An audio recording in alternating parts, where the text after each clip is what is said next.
स्थापकाय च धर्मस्य सर्वधर्मस्वरूपिणे अवतारवरिष्ठाय रामकृष्णाय नमः। जननीं शारदां देवीं रामकृष्णं जगद्गुरुं पादपद्मे तयो श्रित्वा प्रणमामि मुहुर्मुहुः। नमः श्रेयतिराजाय विवेकानन्दसूरये सच्चित्सुखस्वरूपाय स्वामिने तापहारिणे स्वामिने तापहारिणे। वसुदेवसुतं देवं कंसचाणूरमर्दनं देवकी परमानन्दं कृष्णं वन्दे जगद्गुरुं कृष्णं वन्दे जगद्गुरुं। नमस्कार, आपल्या सर्वांचं पुनश्च एकदा या ऑनलाईन वर्गामध्ये मनःपूर्वक स्वागत। आज शुक्रवार ठरल्याप्रमाणे आपण भगवद्गीतेवर चर्चा करणार आहोत। अध्याय 2 आणि आपल्याला श्लोक जो आज ज्याची आपल्याला चर्चा करायची आहे तो 54वा, पण श्लोक 53वा जो होता 53वा त्याच्यात थोडी चर्चा बाकी होती। त्याच्यात थोडंसं एक संदर्भ घेऊन त्याची चर्चा करून मग पुढे जाऊया। 52व्या श्लोकामध्ये आपल्याला भगवान सांगतात की जेव्हा अर्जुनाला सांगतात, अर्जुनाच्या माध्यमातून आपल्याला सांगतात की जेव्हा आपल्या जीवनातून मोहरूपी कलिल म्हणजे चिखल हे दूर होईल, केव्हा आपली बुद्धी, शब्द वापरला आहे भगवानांनी, यदा ते मोह कलिलम बुद्धिर व्यतितरिष्यति, म्हणजेच त्या मोहरूपी ज्या चिखलाला आपली बुद्धी ओलांडून जाईल, पुढे जाईल, तदा गंतासि निर्वेदम श्रोतव्यस्य श्रुतस्य च, म्हणजे मग काय होणार की आपल्या जीवनामध्ये जे आपण भोगलेले आहेत आणि ज्याच्या प्रती आपण आसक्त आहोत आणि ज्या भोगांच्या संदर्भात आपण ऐकलेलं आहे आणि ज्यांना भोगायची आपल्याला इच्छा किंवा उत्सुकता आहे, असे सर्व प्रकारच्या भोगांना आपण त्यांच्या पलीकडे जाऊ, केव्हा जेव्हा आपल्या जीवनातून मोह हा नाहीसा होईल तेव्हा। आणि या संदर्भात आपण वैराग्याची एक वेगळी म्हणणं ठीक नाही, ती परिभाषा वैराग्याची एकच आहे, पण एक त्याला एक वेगळं आयाम मिळालं होतं की सर्वांवर प्रेम करणं। मोह का होत असतो की जेव्हा आपण एखाद्या वस्तूविशेष, व्यक्तिविशेष आपलं जे प्रेमाचं केंद्रबिंदू संपूर्ण जगाला केलं तर आपलं ते आपण मोहासक्त होत नाही आणि त्यालाच वैराग्य म्हणतात। याची आपण सखोल चर्चा केली होती मागच्या वर्गामध्ये, आपल्याला स्मरणात नक्की असेल। आणि त्याच्यानंतर श्रुतिविप्रतिपन्नाते यदा स्थास्यते निश्चला समाधावचला बुद्धी तदा योगम अवाप्स्यसि। अवाप्स्यसि म्हणजे प्राप्त होणे। भगवान सांगतात अर्जुनाला अनामय पदाच्या संदर्भात आणि काय म्हणतात की तुझी बुद्धी योगम अवाप्स्यसि, समाधावचला बुद्धी, तुझी बुद्धी समाधीमध्ये स्थिर होईल, तू योगाला प्राप्त होशील केव्हा, जेव्हा तुझ्या मनातली चंचलता, बुद्धीमधली चंचलता दूर होईल, चंचलता नष्ट होईल। ती चंचलता बुद्धीमधली केव्हा नष्ट होईल की जेव्हा तुझ्या मनामध्ये भोगांप्रती श्रुतस्य च श्रोतव्यस्य च, म्हणजेच जे भोग भोगलेले आहेत आणि जे भोग तुला भोगायची इच्छा आहे, या दोघांप्रती जेव्हा तुझ्या मनामध्ये वैराग्य उत्पन्न होईल तेव्हा। आणि हे वैराग्य केव्हा उत्पन्न होईल, जेव्हा उत्पन्न होईल। याची पण आपण सखोल चर्चा मागच्या वेळेस केलेली होती। विशेष करून एक 2 शब्द ज्याच्यावरती आपण मागच्या वेळेस भर दिला होता, बुद्धीच्या संदर्भामध्ये 2 शब्द इथे भगवानांनी वापरले आहेत आणि ते 2 शब्द म्हणजे कोणते, एक तर निश्चला आणि एक अचला। हे बुद्धीचे ॲडजेक्टिव्ह आहेत. याचा अर्थ आपण कसे समजलो होतो की पहा, जेव्हा आपले जे इंद्रिय असतात आणि ज्या सर्व या बाह्य भोगांच्या त्यांचा संपर्क होत असतो आणि त्यांच्या संपर्कात आल्याने आपली बुद्धी अस्थिर होत असते, तर आपल्या बुद्धीला अशा प्रकारच्या इंद्रिय भोगांपासून दूर ठेवून आपल्या बुद्धीला कह्यात ठेवणे आणि अशी बुद्धी जी स्थिर झालेली असते त्याला म्हणतात निश्चला बुद्धी. इंद्रियांच्या माध्यमातून कोणत्याही प्रकारचे प्रलोभन आले तर जर ती बुद्धी अस्थिर होत नसेल तर अशा प्रकारच्या बुद्धीच्या स्थिरताला निश्चला असं म्हणतात. आणि अचला कशाला म्हणतात की जे भोग आपण भोगलेले आहेत, ज्याची स्मृती आपल्या मनामध्ये आहे आणि कधीकधी त्या स्मृतींना आपण लक्षात घेऊन त्या भोगांना भोगत असतो. कुठेतरी आपण गेलेलो असतो की अहो त्या कलकत्त्याला इतकी सुंदर मिठाई खाल्ली होती, आता आपण बसलेलो आहोत पुण्यामध्ये, पण त्याचं स्मरण करून ते एका प्रकारचं भोग घेणंच असतं. तर म्हणण्याचा अर्थ काय की अशा प्रकारच्या स्मृतीतून भोग न घेणे किंवा आपल्या बुद्धीला स्थिर ठेवणे, स्मृतीतून त्याला विचलित होऊ न देणे, त्याला म्हणतात अचला बुद्धी. आता या अचला बुद्धी आणि निश्चला बुद्धी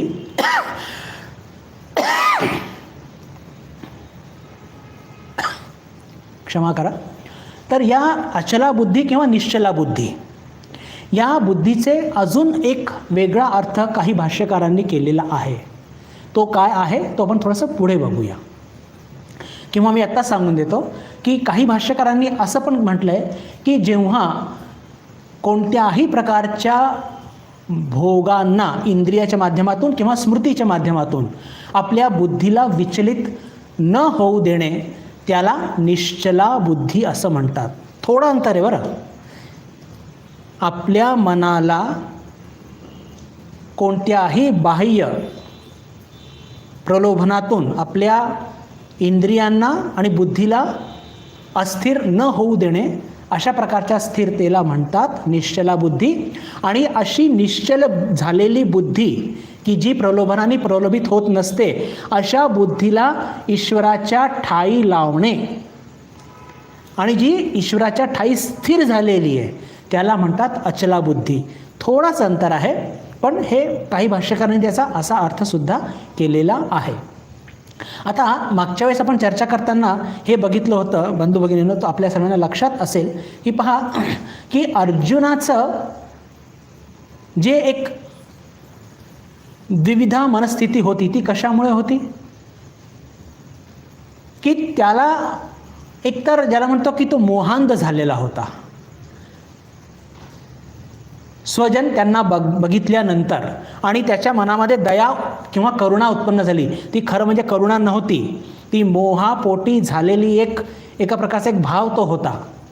आणि म्हणून भगवानांनी त्याला स्पष्ट म्हटलं आहे प्रज्ञावादांश्च भाषसे, की तू पंडितासारखं बोलतोय पण तुझं वागणं मूर्खासारखं आहे. झालं काय होतं की अर्जुनाला काय वाटत होतं, अर्जुनाला आपल्या स्वजनांची रक्षा पण करायची आहे आणि क्षात्रधर्माचं पालनसुद्धा करायचं आहे. आणि त्या परिस्थितीमध्ये दोघांपैकी एका कोणाला सोडावं लागणार. म्हणजेच काय, जर क्षात्रधर्माचं पालन केलं, युद्धामध्ये भाग घेतला, तर अर्जुनाला माहिती आहे की समोरचं एक पण राहणार नाही. आणि जर क्षात्रधर्म सोडलं, स्वधर्म सोडलं, तर मग स्वजनाची रक्षा होऊ शकेल. पण अर्जुनाला असं काही पाहिजे होतं की स्वजनांची रक्षा पण झाली पाहिजे आणि क्षात्रधर्मापासून मी च्युत पण नाही झाला पाहिजे. पण भगवानांनी त्याला स्पष्ट सांगितलं या दोन्ही गोष्टी होणार नाही, दोघांपैकी एक गोष्ट तुला निवडावी लागेल.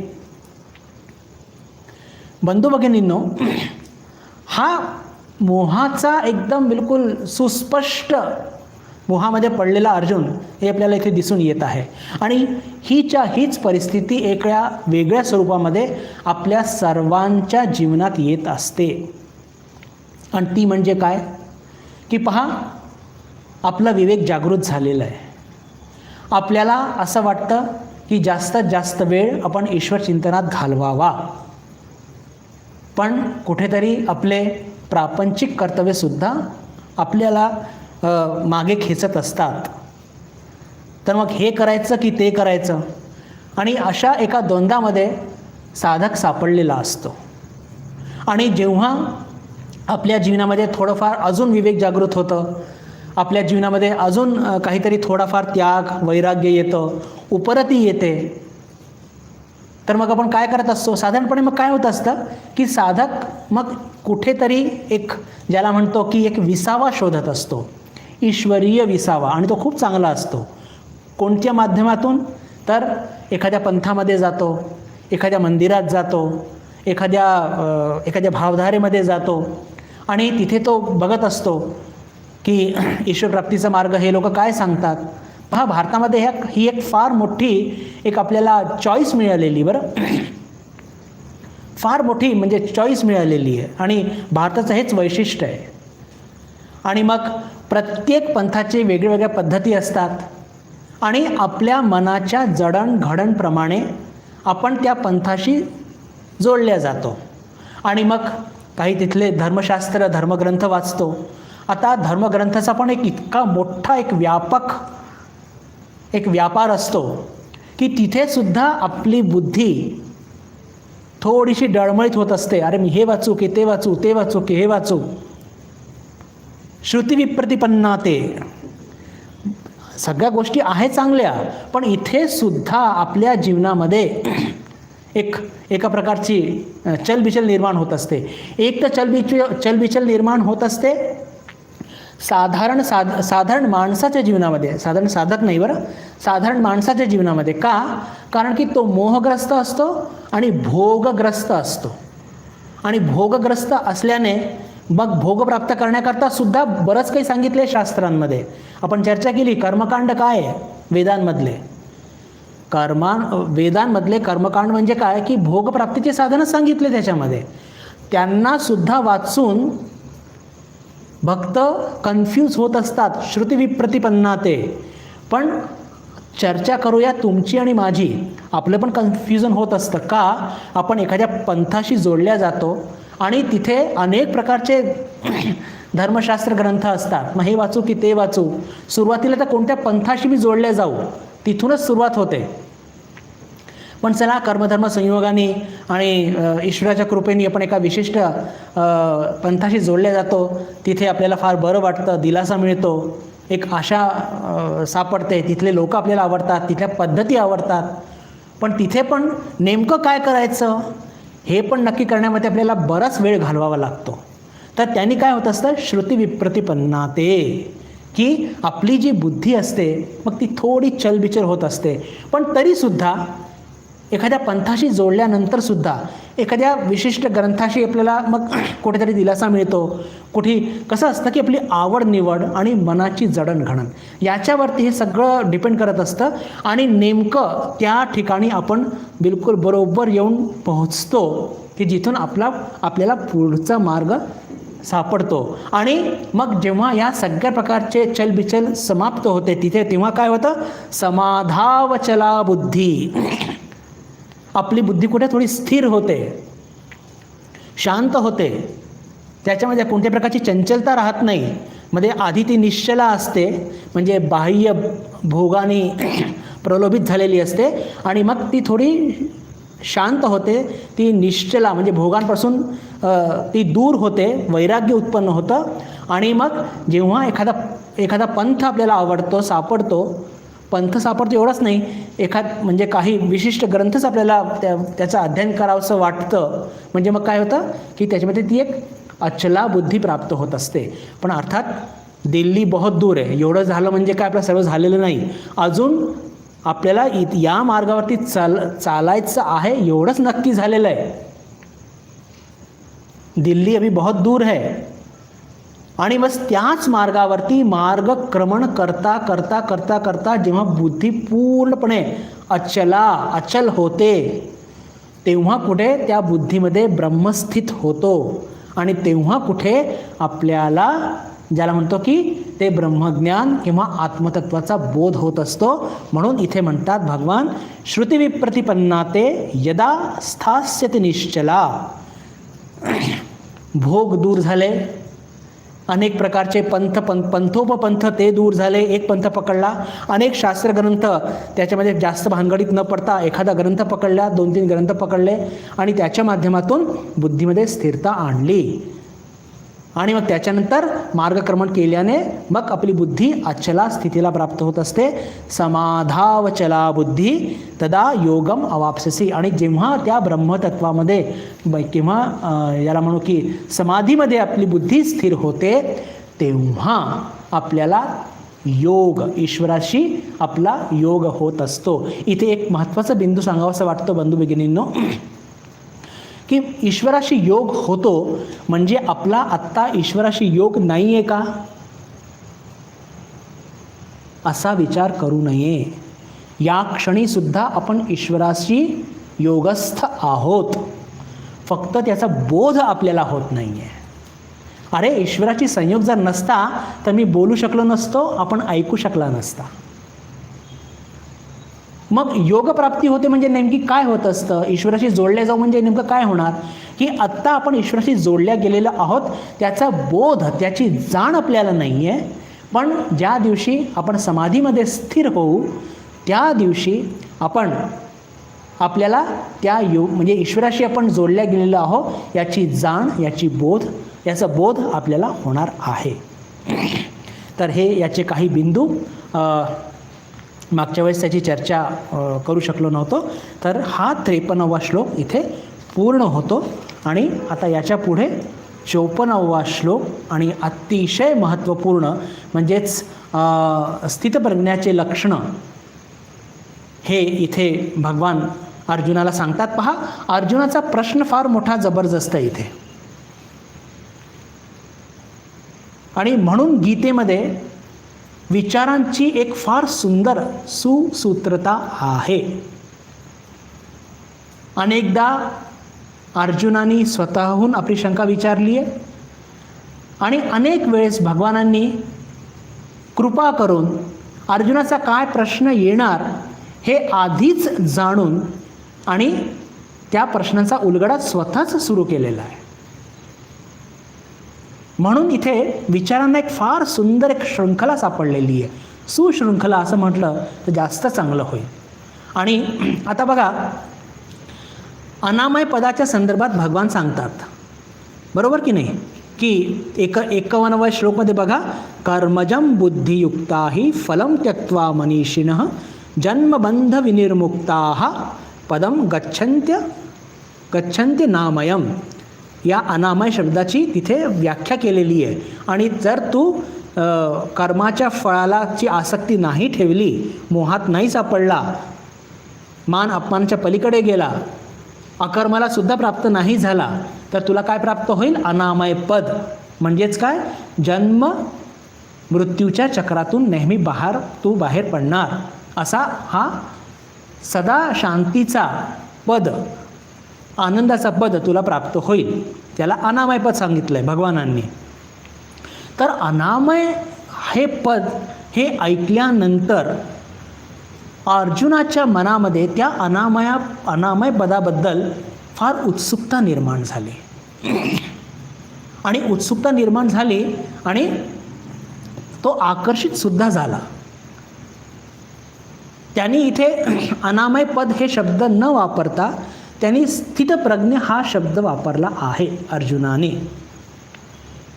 आणि त्याचा प्रश्न काय आहे, स्थितप्रज्ञस्य का भाषा समाधिस्तस्य केशव स्थितः धी किं प्रभाषेत किमासीत व्रजेत किम.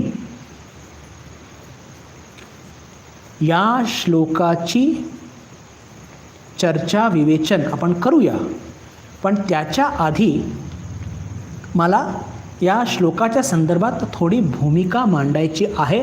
आणि त्याचं कारण की मागच्या श्लोकामध्ये सुद्धा पहा, समाधावचला बुद्धी तथा योगम अवाप्स्यसि असा शब्द आलेला आहे, बुद्धी शब्द आलेला आहे.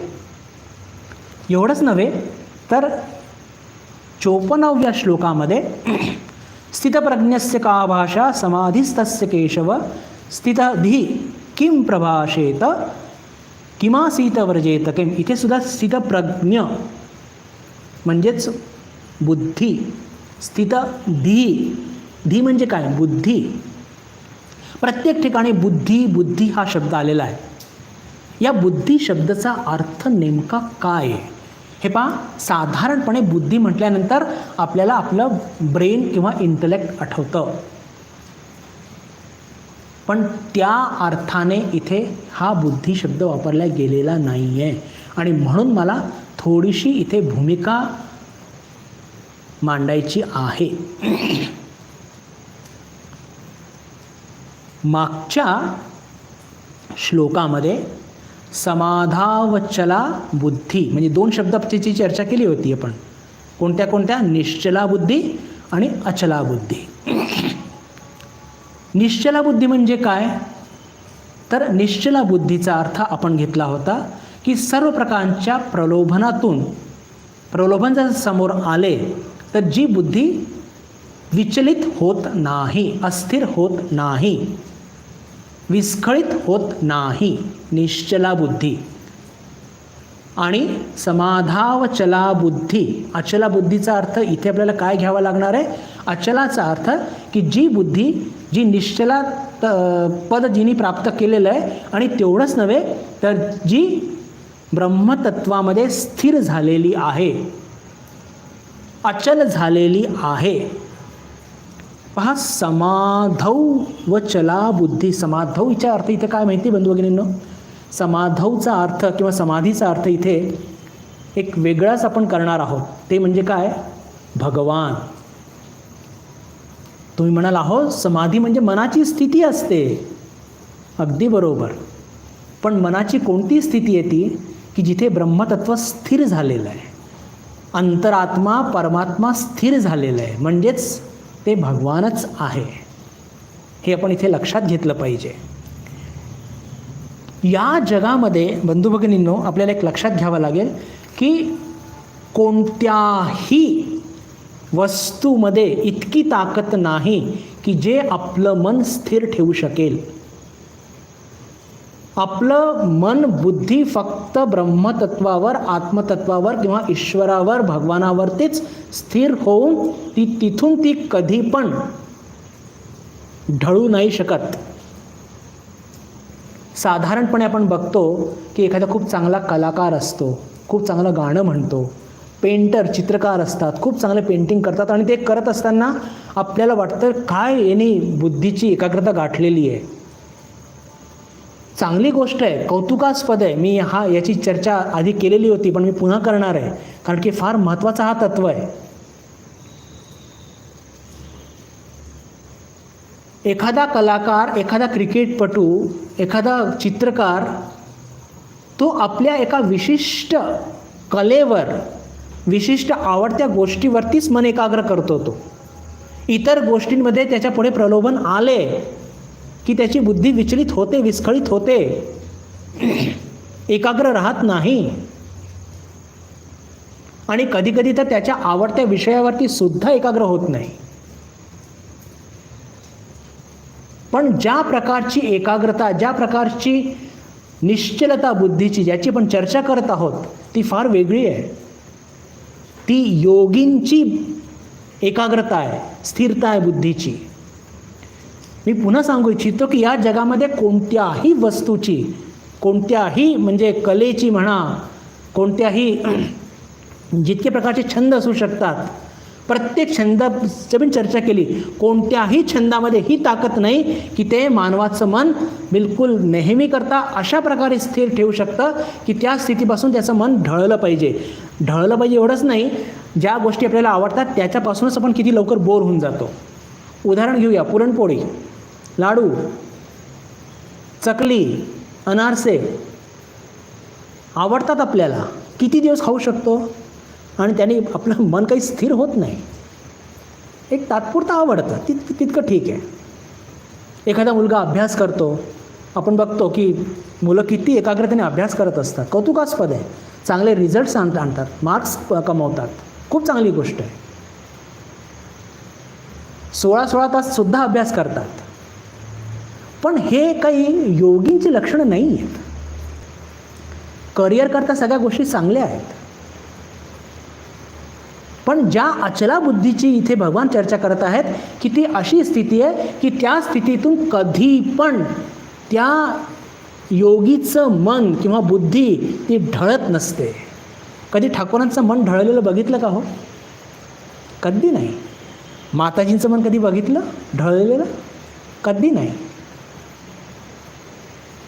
यांचं वैशिष्ट्य असं होतं की हे आपलं काम करत असताना, लौकिक जगामध्ये व्यवहार करत असताना जे काम करतील खूप मन लावून करतील. ही गोष्ट 100% मान्य आहे. पण त्या गोष्टीवर हे मन स्थिर ठेवत नाही. त्या कामाला पार पाडण्याकरता मनाची जी एकाग्रता लागते. माझ्या शब्दांकडे लक्ष द्या, काहीतरी महत्त्वाचं बोलतो मला असं वाटतंय बरं. माताजी स्वयंपाक करत असताना त्या स्वयंपाकाला चांगला होण्याकरता जितकं एकाग्र मन लागत असेल तितकं मन नक्की द्यायच्या. पण त्यांचं मन, आपण म्हणतो ना प्रणमामी मुहू, माताजींचं असं म्हणतो की माताजी मुहुर्मुहू समाधीमध्ये असायच्या, ठाकूर मुहुर्मुहू समाधीमध्ये असायचे. असं का? कारण की लौकिक व्यवहार संपला आणि त्याच्याकरता जितकी एकाग्रता आवश्यकता होती ती आवश्यकता म्हणजे ते तितकं झालं की लागलीच मन पुन्हा ईश्वराच्या चरणी, लागलीच मन ईश्वराच्या चरणी. आणि म्हणून यांच्या हातातून जे लौकिक कर्म ते कोणतेच चूक होत नाही. हे लक्षात घ्या. जे योगी असतात, अचला बुद्धी, त्याची चर्चा करत आहोत आपण, की ज्यांची म्हणजे लौकिक जगामध्ये कोणत्याही छंदामध्ये, कोणत्याही कलेमध्ये ती ताकद नाही की जे मनुष्याचं मन स्थिर ठेवू शकेल. एखादा कलाकार चांगलं संगीत किंवा गीत गाऊ शकतो, पण तो चांगला स्वयंपाक कदाचित करू शकणार नाही.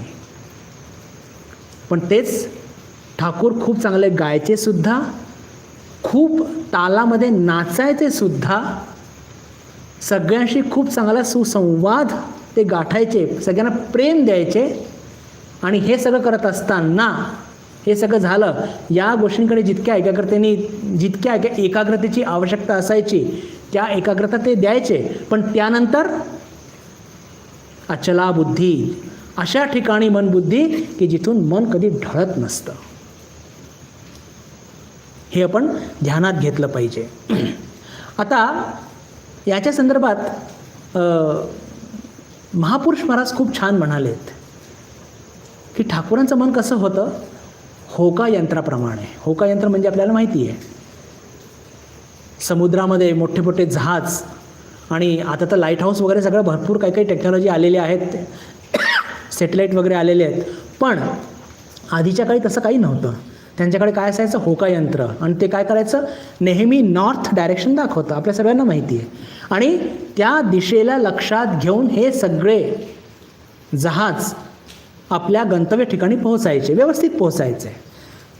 तसंच हे जे महापुरुष लोक असतात त्यांचं मन कसं असतं, होका यंत्राप्रमाणे नेहमी ईश्वराकडे, नेहमी ईश्वराकडे. कधी पण ते इतस्तत कधी जाणार नाही. त्या स्थितीतून कधी ते ढळणार नाही. त्या स्थितीला समाधी, अचला बुद्धी असं म्हणतात. आता ही बुद्धी आपल्याला कशी प्राप्त होईल? आता विचार केला आपण ठाकूरमा स्वामीजींचा, महापुरुषांचा. पण तुमचा आणि माझा, आपल्याला तर काही अजून अचला बुद्धी प्राप्त झालेली नाही आहे, निश्चला बुद्धीसुद्धा प्राप्त झालेली नाही आहे. मग आपल्याकरता काय प्रयोजन आहे किंवा आपल्याला काय केलं पाहिजे? किंवा मी आत्ताच म्हटलं की इथे जेव्हा ते म्हणतात सारखं बुद्धियोग, बुद्धी, तर बुद्धी म्हणजे युनिव्हर्सिटी पास करणारी बुद्धी नव्हे. मग ती नेमकी कोणती बुद्धी ते थोडं समजून घेऊया. आपण मनुष्य आहोत आणि आपण जर श्वास नाही घेतलं तर आपण कदाचित मरून जाऊ. आपण मनुष्य आहोत आणि आपण जर श्वास नाही घेतला तर काहीतरी गडबड होईल. तर काहीतरी गडबड होईल असं लक्षात ठेवून आपण कधी श्वास घेतो का? अरे आपण मनुष्य आहोत आणि श्वास घेणं हे आपल्याकरता इतकं नैसर्गिक आहे, इतकं नाही की एक लहान बिलकुल 1 दिवसाचं लहान बाळ, 1 तासाचं लहान बाळ, तो पण फार ज्याला म्हणतो की नैसर्गिक पद्धतीने श्वास घेतो. आपण सुद्धा नैसर्गिक पद्धतीने श्वास घेत असतो. म्हणजे आपण मनुष्य आहोत आणि आपल्याला श्वास घेणं जरुरी आहे. श्वास घेताना हे आपल्याला लक्षात ठेवावं लागत नाही. आलं का लक्षात? अरे मी मनुष्य, मला श्वास घेतला पाहिजे आणि श्वास जर नाही घेता तर मी मरून जाईन आणि मी श्वास घेतो बरं आता 2 मिनटं, असं कधी करत नाही आपण. एखादा मुलगा आहे आणि त्याच्यामध्ये तो जो मुलाचा बोध जागृत झाला, त्याच्यानंतर मी मुलगा आहे हा बोध मरेपर्यंत त्याच्या मनामध्ये असतो. एखादी मुलगी आहे, ती थोडंसं 1-3-4 वर्षाची झाली आणि मी मुलगी आहे, हा बोध जागृत झाला की शेवटपर्यंत हा बोध घेऊन ती जगत असते की मी मुलगी आहे, मी मुलगी आहे. याच्याकरता तिला वेगळ्याने काही करावं लागत नाही. हाच भाव, हाच विचार, हाच सिद्धांत, हीच प्रेरणा, हीच चेतना घेऊन ती मुलगी अवघं आयुष्य जगत असते. बरोबर? तो मुलगा जगत असतो. आपण मनुष्य आहोत हे भाव घेऊन आपण जगत असतो. मी मनुष्य आहे, मी श्वास घेतला पाहिजे असं विचार करून पण कधी श्वास घेत नसतो. एखादा मुलगा अभ्यास करत आहे,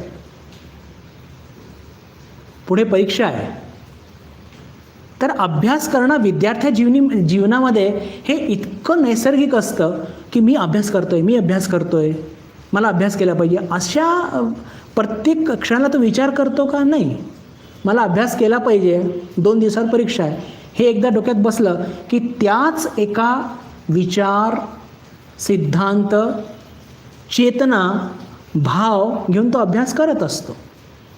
बरोबर? एक गृहिणी आहे, अजून एक उदाहरण घेऊया. जे मी तुम्हाला सांगायचं काय आहे ते, मला तुम्हाला जे सांगायचे की जे भावना, जी चेतना, जे विचार, जे सिद्धांत घेऊन आपण जगत असतो, ती चेतना, तो भाव, तो विचार, तो सिद्धांत, तेच म्हणजे बुद्धी आहे. बुद्धी म्हणजे काहीतरी ब्रेन असं या अर्थाने इथे घेतलेलं नाही आहे. मी पुन्हा सांगू इच्छितो की जे भाव, जी चेतना, जी प्रेरणा, जे सिद्धांत घेऊन आपण सर्वजण जगत असतो त्याला म्हणतात बुद्धी. जे ज्ञान घेऊन जगत असतो, ज्ञान म्हणजे अर्थात ते अज्ञान असतं, कारण की आपला जीव भाव आहे, आपण जीव भाव घेऊन जगत असतो आणि त्याच्याचमुळे सगळा गोंधळ सुरू आहे. त्याच्याचमुळे हा सगळा गोंधळ सुरू आहे. पण ठीक आहे, त्याला लौकिक अर्थाने आपण ज्ञान म्हणूया. तर एक अजून उदाहरण घेऊन मग पुढे जाऊया की एक गृहिणी आहे, स्वयंपाक करते, तिला 1-2 लहान मुलं आहेत, घरामध्ये पती आहे, सासू सासरे आहेत, अजून घरातले मेंबर आहेत, स्वयंपाक करते. तर स्वयंपाक करत असताना मी गृहिणी आहे असा बोध घेऊन ती सतत स्वयंपाक करते का? नाही. मी मुलगी आहे, माझं लग्न झालेलं आहे, मी पत्नी आहे, मी आई आहे, मी सून आहे, हा तिचा बोध एकदम नैसर्गिक आहे आणि त्या बोधाला सारखं की जागृत करावं लागत नाही. त्या बोधामध्ये ती आपलं घरातले सगळे कर्तव्य पार पाडत असते. तर या बोधाला की जे फार इंग्रजीमध्ये फार सुंदर शब्द आहे, इनव्हॉलेंटरीली, ते लक्षात ठेवून काही काम करावं लागत नाही, काही करावं लागत नाही आणि ते त्या भावाच्या आधारे, त्या चेतनाच्या आधारे, त्या प्रवाहाच्या आधारे आपण आपला जीवनाचा प्रवाह सुरू असतो. पण दुर्दैव इथेच आहे बंधू भगिनींनो की हा जो भाव किंवा ही जी बुद्धी म्हणेन मी आता, कारण की आता मी तुम्हाला सांगितलं ही जी चेतना, हा जो भाव, हे दुसरं तिसरं काही नाही, ही बुद्धी आहे. आणि या बुद्धीलाच आपल्याला शुद्ध करायचं आहे. का? कारण की मी गृहिणी आहे, मी गृहस्थ आहे, मी साधू आहे, मी साधक आहे, मी शरीर आहे. हे सगळे बोध जन्माला आले कुठून? आपल्या एका चुकीच्या नोशनमुळे, आपल्या चुकीच्या कल्पनेमुळे. आणि आपली ती चुकीची कल्पना काय आहे? की मी जीव आहे. पहा, मुळामध्येच सुरुवातीलाच तिथेच चूक झाली. मी जीव आहे आणि मी जीव आहे, त्याच्यानंतर मग मी मुलगा आहे, मग मी विद्यार्थी आहे. हे पहा, या बोधाने आपण सगळं काही करत असतो बिलकुल सहजगतीने, त्या भावाने, त्या चेतनेने, आणि ती त्यालाच म्हणतात बुद्धी. पण ज्या आधारे आपण ह्या सगळी बुद्धी आपण किंवा हे भावने जगत असतो, ज्या गोष्टीच्या आधारवरती ह्या सगळ्या भावना आहेत, ती गोष्टच मुळात चूक आहे, तर पुढच्या सगळ्या गोष्टी चूक होणार की नाही? मुळातच जर चूक आहे, मुळातच हा जो भाव, ही जी चेतना की मी जीव आहे, त्यातून काय होतं? मी जीव आहे, मग काय पाहिजे? मला भोग पाहिजे, मग कर्म करा. मी जीव आहे, मला भोग पाहिजे, मला भोग पूर्ण करायचे आहेत, मला भोग भोगायचे आहेत. ही भावना कुठून आली? चेतनामधून. कोणती चेतना? जी चुकीची आहे, चुकीच्या सिद्धांतावरती उभारलेली आहे. कोणता चुकीचा सिद्धांत? मी जीव आहे. आणि त्यातून मग साधारण जीव काय करत असतो? सतत कर्म करत असतो. का? भोग प्राप्त करण्याकरता. आणि भोग प्राप्त करण्याकरता तो सतत कर्म करत असतो. अजून गुरफटत जातो, तो अजून गुरफटत जातो. यालाच म्हणतात श्रुती विप्रतिपन्नाते. मी तुम्हाला आधीच सांगितलं होतं की मागच्या श्लोकातला एक दोन संदर्भ घ्यावा लागणार आहे. आणि मग काय करतात? कर्मकांड. हे यज्ञ करा, ते करा, तसं करा, तसं करा. त्यातून काय होईल? त्यातून मला काहीतरी भोग प्राप्त होतील, मी भोगणार. ही भोगाची इच्छा प्राप्त होती कुठून? चुकीच्या बुद्धीमुळे. कोणती चुकीची बुद्धी? मी जीव आहे. चुकीची चेतना, चुकीचा भाव. आणि याच चुकीच्या बुद्धीला आपल्याला आकार द्यायचा आहे. योगामध्ये स्थिर करायचं आहे, समाधीमध्ये स्थिर करायचं आहे. कसं? जेव्हा आपण जीव बोधमध्ये सध्या आहोत, पण आता आपण जागृत झालेले आहोत, त्याच्याकरताच भगवानांनी आपल्याला काय सांगितलं आहे? बुद्धियोग. म्हणजे ही जी बुद्धी आहे हिला स्वच्छ करायचं आहे. आत्ता आपली बुद्धी कशी आहे? मी जीव आहे. पण या बुद्धीच्या माध्यमातून आपण भोगाकडे धावत होतो आत्तापर्यंत. तिला आवरलं, निश्चला केली, आता तिला अचला करायची आहे, ब्रह्मामध्ये स्थिर करायचं आहे. त्याच्याकरता काय करावं लागेल? बुद्धियोगाचं किंवा कर्मयोगाचं एकच गोष्ट आहे, आचरणात आणावं लागेल. त्याने काय होईल? त्याने काय होईल की सध्या आपण जे आपली बुद्धी आपल्याला कर्म करायला बाध्य करत आहे, अपवित्रतेमुळे, भोगप्राप्तीच्या इच्छेमुळे, आणि मग काय करतो? कर्म करतो आणि कर्माचे फळाकडे लक्ष देतो आपण. बरोबर की नाही? पण जेव्हा कर्मयोग आचरणात आणू, पहा, लक्षात घ्या, काय सुंदर शब्दांची वापर आणि विचारांची इतकी सुंदर मांडणी गीतेमध्ये आहे की काही म्हणजे समस्याच नाही आहे कुठे. लक्षात घ्या, आपण चर्चा करत आहोत बुद्धी कशाला म्हणतात, आणि आपली बुद्धी अशुद्ध काय? कारण की त्याच्यामध्ये जीवभाव आहे. आणि कर्मयोगामध्ये आपल्याला काय सांगितलं आहे? भगवान श्रीकृष्णांनी आपल्याला सांगितलेलं आहे की तुझा कर्मावर अधिकार आहे, फळावर नाही. कर्मण्येवाधिकार असते मा फलेषु कदाचन मा कर्मफल हेतुभू माते संगोस्त्व कर्मणी. हा एकच श्लोक घेणार आहोत आपण हे समजण्याकरता. आपली जी बुद्धी अशुद्ध आहे, जीव भाव आपला झालेला आहे, त्यातून आपल्याला बाहेर निघण्याकरता, योगामध्ये स्थिर होण्याकरता आपल्याला या बुद्धियोगाचा किंवा कर्मयोगाचा आधार घ्यावा लागणार आहे. आणि त्याच्यामध्ये काय करावं लागेल, कर्मण्येव अधिकार असते. अर्जुना तुझा कर्मावर अधिकार आहे, म्हणजे कर्म सोडून चालणार नाही. तुझी कर्म करण्याची जी टेंडन्सी आहे ना भोगामुळे, ती भोगामुळे टेंडन्सी नको होऊ देऊ, पण तू भोग सोडून कर्म कर. कर्मण्येव अधिकार असते मा फलेषु कदाचन, तुझा फळावर अधिकार नाही आहे. तिसरं मा कर्म फल हेतुभू, म्हणजेच तू कर्मफळाला लक्षात घेऊन कर्म करू नकोस. आणि चौथा सिद्धांत, तू अकर्मण्यतेला सुद्धा प्राप्त होऊ नकोस. जेव्हा हे कर्मयोगाचे सिद्धांत आपण आचरणात आणू, म्हणजे भोगाकरता कर्म करणार नाही, तर काय होईल, आपली अशुद्ध बुद्धी जी जीवभावाने रंगलेली आहे ती बुद्धी हळूहळू शुद्ध होईल. आणि अशी जेव्हा बुद्धी शुद्ध होता होता, जेव्हा ध्यानाच्या गहन अभ्यासामुळे एक दिवस असा येईल की ती बुद्धी जी अशुद्ध होती ती पूर्णपणे शुद्ध होऊन त्याच्यामध्ये आत्मतत्वाचं प्रतिबिंब स्पष्ट आपल्याला दिसायला मिळेल. आणि तसं झालं तर मग काय होईल की या जगामध्ये आपण जे सगळे नाना रूप बघत आहोत ना, म्हणजे त्या जीवभावामुळे आज जे जग आपल्याला सत्य वाटतंय, सत्य का वाटतंय, कारण की त्याचं पावती काय, त्याचं प्रूफ काय, आपण प्रलोभित होत आहोत.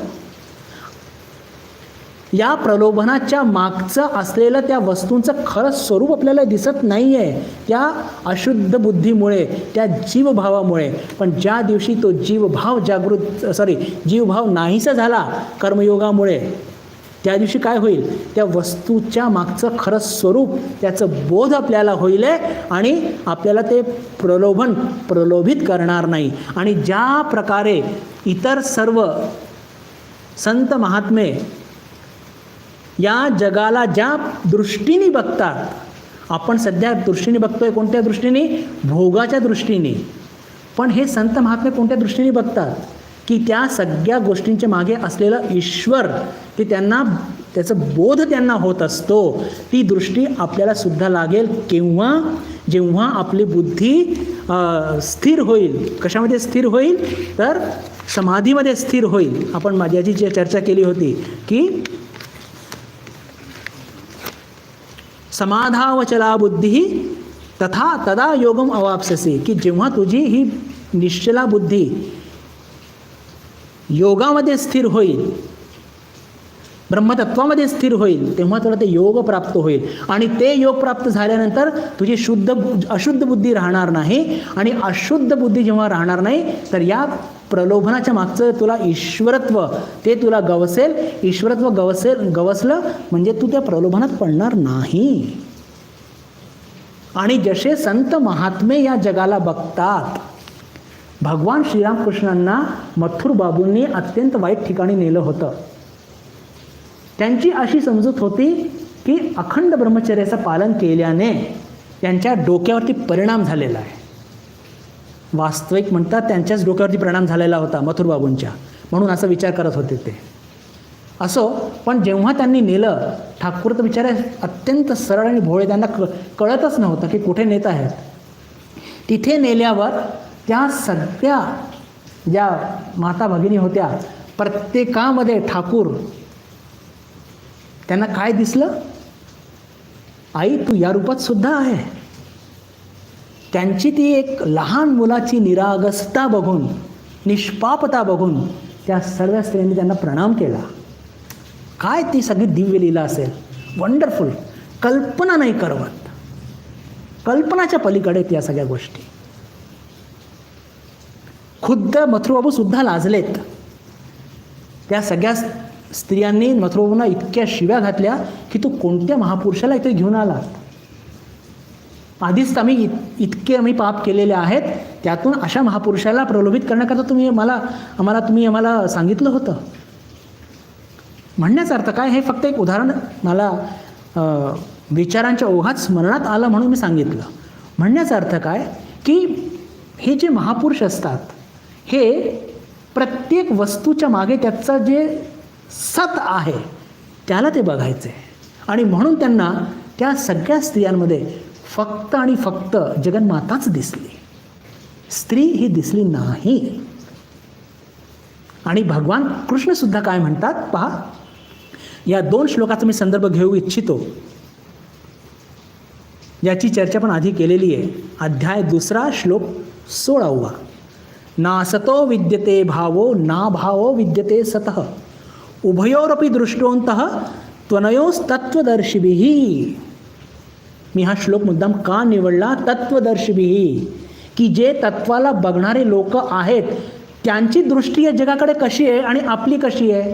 आपण जीवबोधाने जी बुद्धी आपली उपजलेली आहे अशुद्ध, त्यातून या जगाला बघतो आणि म्हणून आपल्याला हे नाना रूपात्मक जग दिसतं आणि आपण प्रलोभित होत असतो.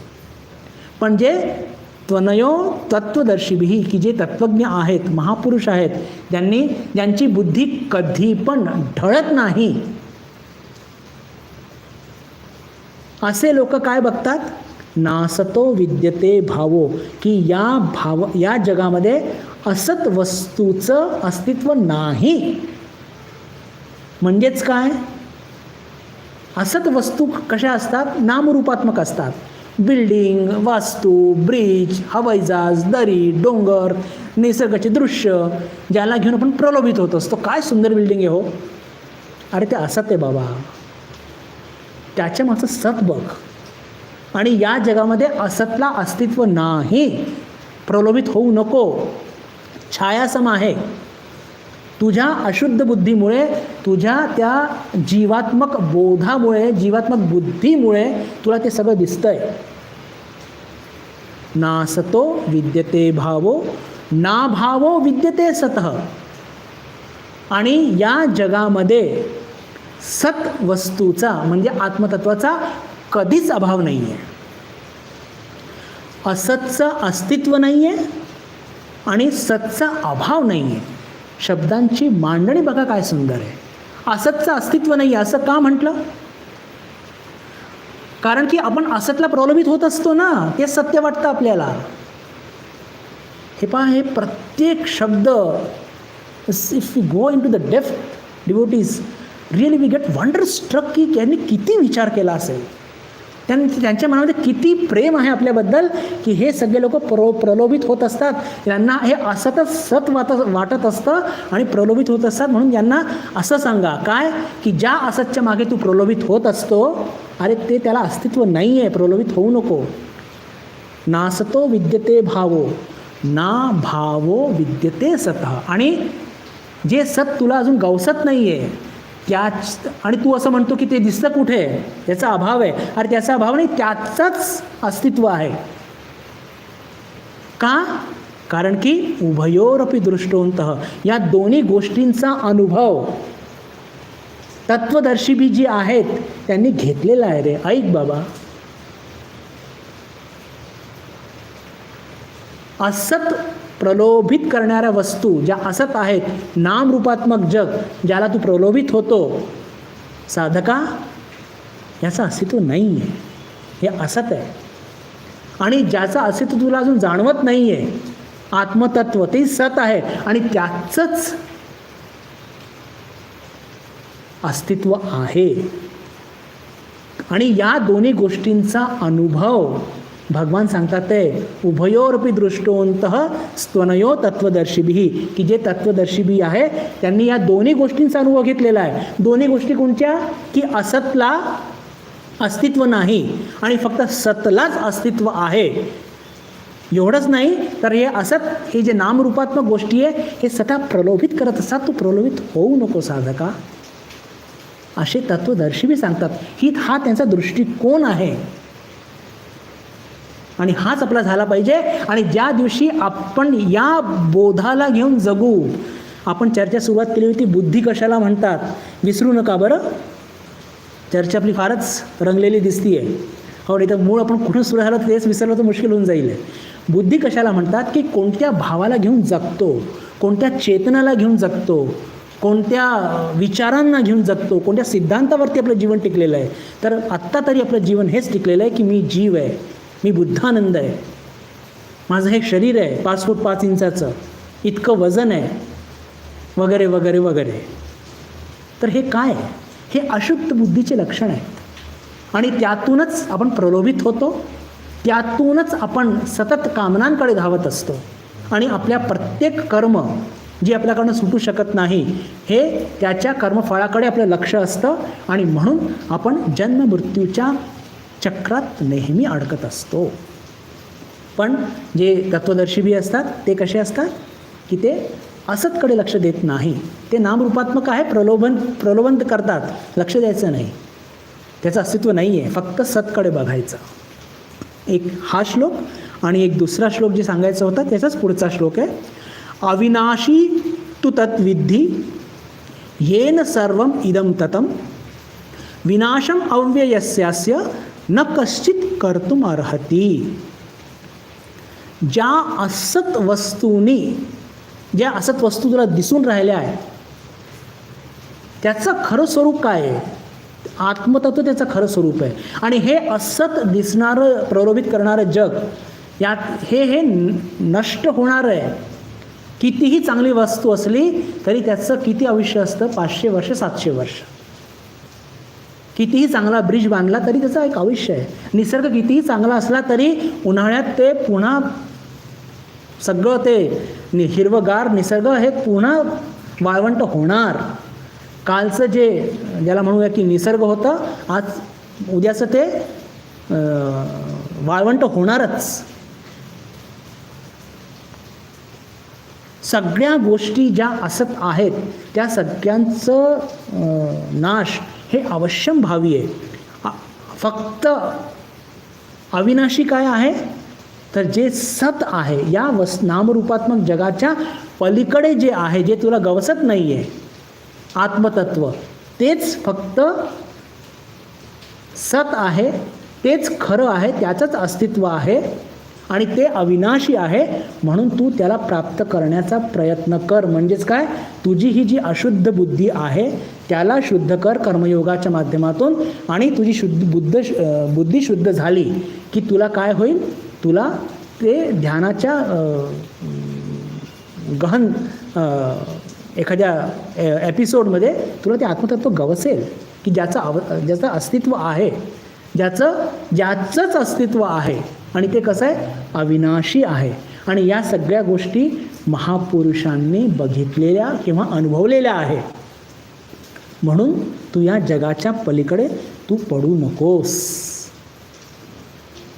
बंधू भगिनींनो, तर मला तुमच्या पुढे जे महत्त्वाचं मांडायचं होतं या श्लोकाच्या संदर्भामध्ये की बुद्धी बुद्धी बुद्धी बुद्धी आपण सारखं हा शब्द वापरत आहोत. बुद्धीचा अर्थ काय, तर बुद्धीचा अर्थ तो भाव, ती चेतना, तो विचार, तो सिद्धांत ज्याला घेऊन आपण सतत जगत असतो. आणि आत्ता तरी आपला तो भाव आपण घेण्याचा प्रयत्न करत आहोत की मी शरीर नाही, मी आत्मा आहे. पण आपलं कसं असतं की एक काही सेकंदाकरता ते ज्ञान असतं आणि छोटं काही प्रलोभन आलं की आपण लागलीच त्याचं कारण आहे की अज्ञानाचा पगडा खूप जबरदस्त आहे. म्हणून निराश व्हायचं काही कारण नाही आहे आणि सोडायचं काही कारण नाही आहे. पण हे लक्षात घ्यायचं आहे की आपल्याला ही अशुद्ध बुद्धी कर्मयोगाच्या माध्यमातून तिला शुद्ध करायची आहे. आणि एकदा जर ती बुद्धी शुद्ध झाली त्याच्यानंतर तर बस ब्रह्मज्ञान एकदम बिलकुल आवळ्यासारखं आपल्या ते हातात असणार. आणि मग एकदा बुद्धी शुद्ध झाली म्हणजे काय होणार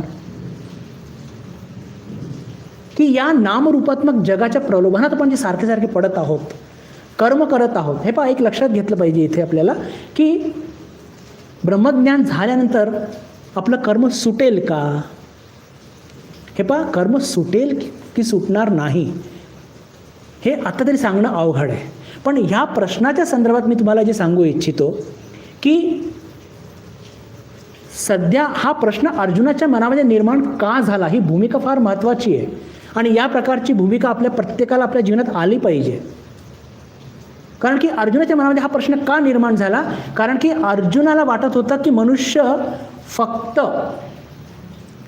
एखाद्या कामनापोटीच कर्म करत असतो आणि कर्मफळ हे त्याला सतत कर्म करायला प्रेरित करत असतं.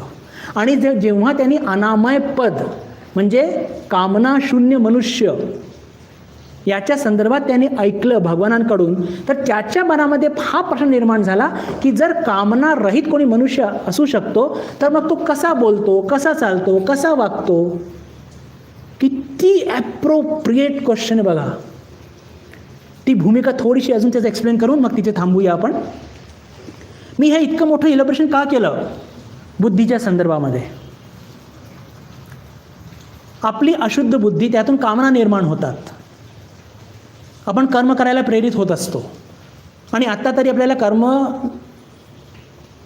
केल्याशिवाय पर्याय नाही आहे.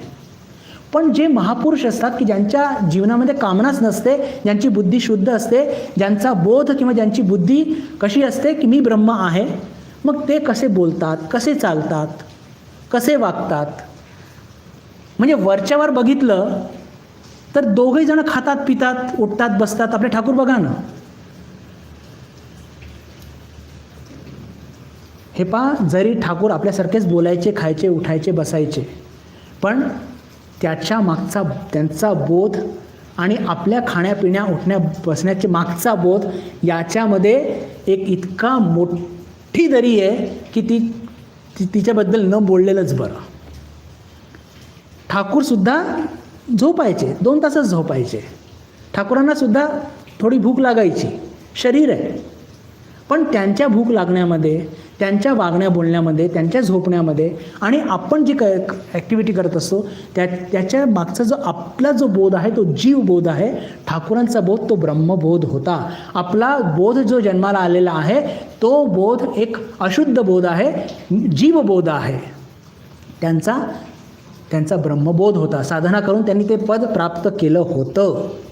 आणि जेव्हा अनामय पदाच्या संदर्भामध्ये भगवान अर्जुनाला सांगतात आणि त्याला असं वाटतं, कारण की तो युद्धामध्ये उतरला होता कशा करता? युद्धामध्ये उतरला होता की मला युद्ध लढायचं आहे आणि मला राजा व्हायचं आहे. म्हणजेच काय, कर्मच्या फळाकडे लक्ष होतं. पण इकडे काय म्हणतात ते भगवान की तू युद्ध कर, पण ते राजाचं पद लक्षात ठेवू नकोस. त्याने काय होईल, तुझी आध्यात्मिक उन्नती होईल. असो, तर या बुद्धीच्या संदर्भात आपण फार एक एलोब्रेट डिस्कशन केलं आणि अजून थोडंसं डिस्कशन याच्या संदर्भात अजून बाकी आहे आणि ते चर्चा करून आणि मग आपण 54व्या जो श्लोक आहे की ज्याच्यामध्ये विचारतात. मी हा चर्चा का केली, कारण की पहा, या पूर्ण याच्यामध्ये बुद्धी हा शब्द अनेकदा वापरला गेलेला आहे. आणि 54व्या श्लोकामध्ये काय म्हणतात, अर्जुन काय म्हणतो, स्थितप्रज्ञस्य का भाषा, की ज्याची बुद्धी स्थिर झालेली आहे ब्रह्मतत्वामध्ये, तो का भाषा, कसा बोलतो. समाधीस्तस्य केशव, जे समाधीमध्ये असतात ते हे केशव, ते त्यांचं कसं म्हणजे बोलणं असतं. स्थिती धी किम प्रभाषेत किमासीत वर्जेत किम, ते कसं, त्यांचे लक्षण काय आहेत, ते कसे बोलतात, कसे बसतात, कसे चालतात. कसे बोलतात, कसे चालतात याला महत्त्व नाही आहे, त्यांचं आचरण कसं असतं हे अर्जुनाचं विचारण्याचा प्रश्न होता. त्यांनी असं का विचारलं, कारण की साधारण मनुष्याची प्रत्येक ॲक्टिव्हिटी कोणत्या ना कोणत्या कामनेने प्रेरित असते. पण ज्या माणसामध्ये कामनाच नाही तर मग तो कसा बोलतो, चालतो, त्याचं आचरण कसं असतं. हे इतकी सुंदर पृच्छा अर्जुनाने केलेली आहे. आणि याच श्लोकाचं थोडं विवेचन अजून करून आपण अजून पुढे जाऊया पुढच्या वर्गामध्ये. आपली भेट आता येत्या सोमवारी होणार आहे भगवद्गीतेच्याच वर्गामध्ये. त्या दिवशी आपण सर्वजण पुन्हा भेटूया अशी आशा मनात ठेवून मी आपल्या सर्वांशी निरोप घेतो. नमस्कार. ओम शांती शांती शांती. हरि ओम तत्सत. श्रीरामकृष्णार्पणमस्तु.